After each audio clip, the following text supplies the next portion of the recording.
Shalom Bapak Ibu terkasih di dalam Tuhan, berjumpa kembali di dalam program Semua Karena Anugerah-Nya.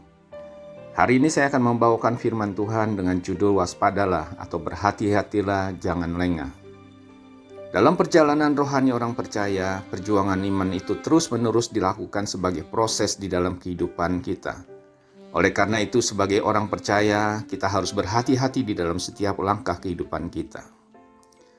Di dalam suratnya kepada jemaat di Korintus, Rasul Paulus mengingatkan dengan tegas, yaitu di dalam 1 Korintus 10 ayat 12. Sebab itu siapa yang menyangka bahwa ia teguh berdiri, hati-hatilah supaya ia jangan jatuh.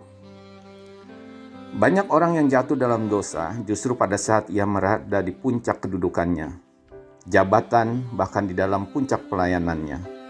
Karena banyak orang yang memuji, menghormati, bahkan memuja-mujanya sehingga lewat pujian, penghargaan, orang menjadi lupa diri sehingga menjadi sombong, atau karena jabatan kedudukannya yang tinggi menjadikan orang itu dalam keadaan yang nyaman.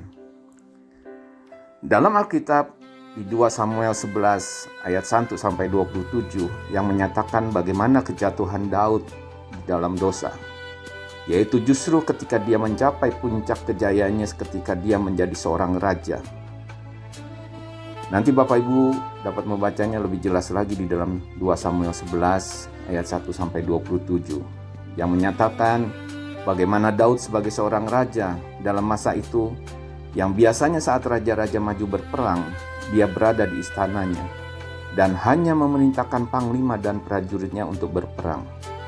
Saat Daud merasa nyaman, Daud lengah dalam situasi kenyamanannya. Daud jatuh dalam dosa perzinahan, bahkan sampai membunuh karena dia berkuasa sebagai seorang raja. Di dalam 1 Petrus 5 ayat 8 firman Tuhan berkata, lawanmu si iblis berjalan keliling sama seperti singa yang mengaum-ngaum dan mencari orang yang dapat ditelannya. Firman Tuhan mengingatkan kita agar senantiasa berjaga-jaga dan berdoa supaya tidak jatuh ke dalam pencobaan.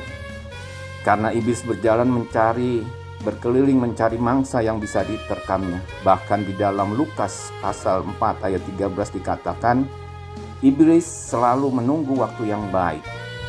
Jadi iblis itu ketika gagal dalam usahanya menjatuhkan orang percaya, iblis tidak pergi untuk tidak kembali lagi, tetapi iblis menunggu waktu yang baik untuk menjatuhkan dan untuk menyerang orang percaya. Dan waktu yang baik itu adalah ketika kita sedang lengah, tidak waspada. Pencobaan bisa datang sewaktu-waktu dan tidak terduga. Sedikit saja lengah, kita pasti akan jatuh ke dalam dosa. Karena itu orang percaya harus hati-hati dan waspada. Jangan pernah membangga-banggakan diri dengan berkata, aku kan hamba Tuhan atau pelayan Tuhan, tak mungkinlah aku akan jatuh. Aku sudah lama melayani Tuhan dan hafal isi Alkitab, mana mungkin bisa jatuh dalam pencobaan. Berhati-hatilah, tak seorang pun di dunia ini yang kebal terhadap pencobaan. Justru semakin berada di ketinggian, semakin besar pula angin yang menerpa seseorang. Oleh karena itu kita perlu waspada. Jadi ingat apa yang dikatakan kepada jemaat di Korintus oleh Rasul Paulus yang memperingatkan dengan tegas, yaitu sebab itu siapa yang menyangka bahwa ia teguh berdiri, hati-hatilah supaya ia jangan jatuh. Amin. Tuhan Yesus memberkati. Terima kasih untuk melihat tayangan ini.